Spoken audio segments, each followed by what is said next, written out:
Chapter 3. Getting Started. As the flash begins to fade, it gives way to a bright, electric blue pulsating ring tunnel.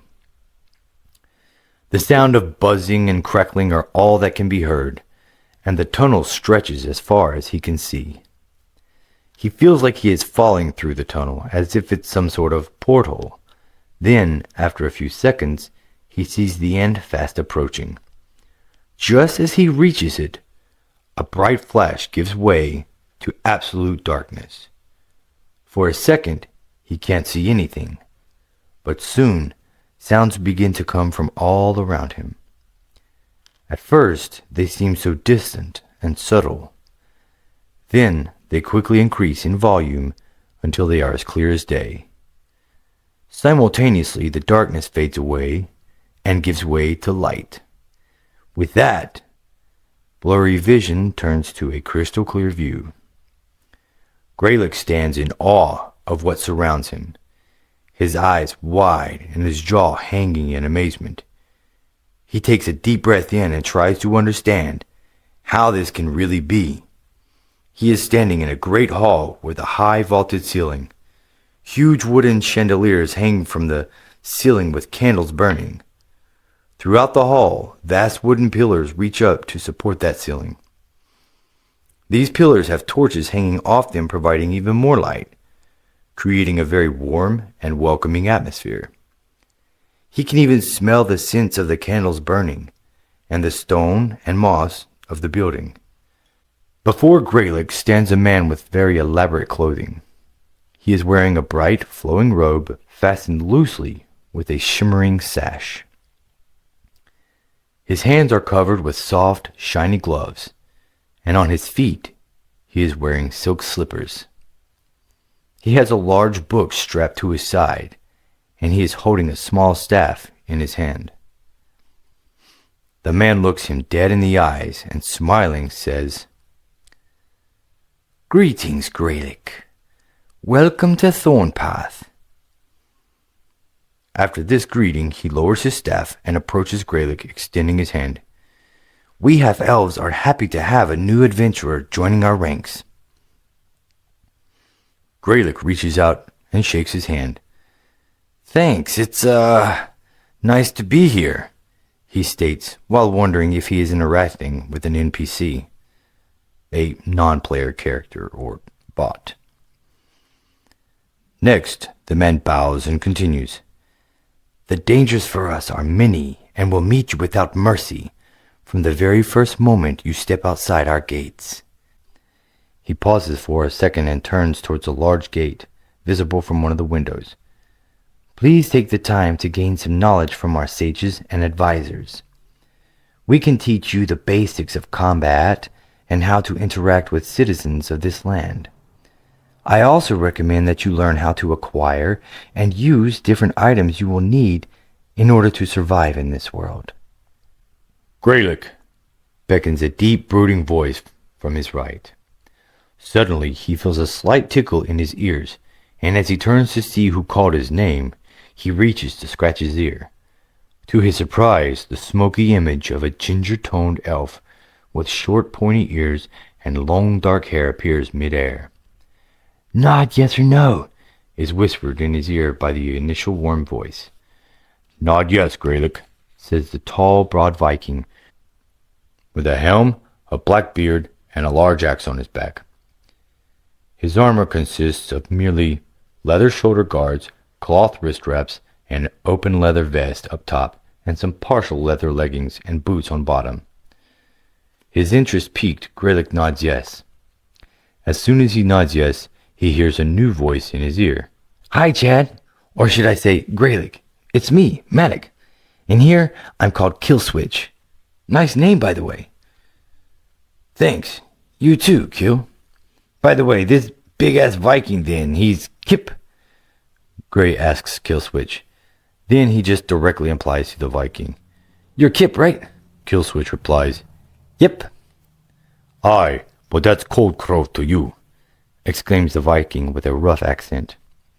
"Excellent. Code then," Graelic says, winking. "Nice to finally meet up with you." Okay, Graelic, get straight into the combat training. That instructor is right over there, Cold suggests, pointing in the direction of a fighter clad in mail and leather armor. Next, he holds out a small bag. But first, get yourself some good gear. Dexterity, speed, and focus are vital stats for you. So you should look for gear that will boost them. Wisdom will become more important for you later. What's this? Graelic asks with a smile. To which Coldcrove replies, It's 10 platinum coins, which is a lot for you as a beginner, but not very much for me anymore. It's like the typical starter pack in most circles. Sweet! Thanks, Code! Graelic says appreciatively. No problem, man. Just make good use of it. The shops are over there, Code says, pointing towards the street behind them and off to the right. Then he adds, That's the weapon shop. That over there with the shield and the helm on it is the armor shop, Graelic interrupts. And over there with the bread and fish is general supplies. Got it. It's all pretty self-explanatory, Kip. Cold. I've played games before, dude. I appreciate the starter guide and coin boost. I'll be along in just a bit. Finally, Graelic begins motioning for him to go. I believe the rest of the group is waiting for you. Yep, Cold replies. See you in about 30 minutes. By then, you should be done with the basic tutorials and shopping. Plus, by then, we'll be finished with our first run. Great. See you then, dude, and thanks again, Graelic states. Then he turns towards the shop, thinking to himself, This is gonna be fun. As he makes his way towards the shops, he gazes all around in disbelief at how realistic everything is. Huge buildings tower over him on all sides, and strange-looking plants are growing here and there. Elves, humans, dwarves, and half-elves fill the bustling streets all around. Rows of shops with all sorts of goods line the streets. Everywhere he goes, incredible aromas waft in on the breeze. He is enticed by sweet and salty aromas of the various food vendors, then kicked in the nose by the pungent stench of nearby stables and livestock. He drags his hands along the surface of a nearby wall, then feels the brightly colored leaves of a bizarre-looking plant. At last, he shakes his head in disbelief at how real this simulation is. Afterwards, he refocuses on his current objectives, getting gear and training. As he reaches the closest shop, he takes a deep breath in and enters. His eyes light up at seeing all the amazing weapons that are on display. Then, for a second, he closes his eyes and admires the scent of leather and steel. Like a kid in a candy store, says a welcoming voice. The first-time shopper looks over to see a rather tall human watching him peruse the merchandise. It's the shopkeeper. Yes, you have some pretty nice stuff here, Gray replies.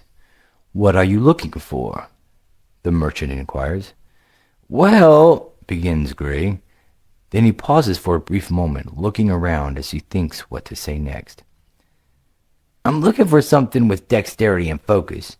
Speed boost would be nice, too, but the dexterity and focus are my main requirements for this weapon. Excellent, exclaims the merchant, as he approaches him and hands him a circular plate of glass with a dull silver ring around it. This is a shopkeeper's monocle, the merchant explains. Hold it up to your eye and it will highlight items with your main preferences in a green glow, and the yellow glow is for the secondary requests, or, in your case, the speed enchantment. Pacing back and forth with an occasional glance towards the half-elf, he continues his explanation. Obviously, the weapons with the green and yellow have both. However, he says with heat in his voice, the more enchants a weapon has, the more it will cost. After this warning, he takes another step and continues. Also, your choice is limited since you have no weapon experience. How do you know I have none? Gray asks. The merchant stops and looks at him with wide eyes.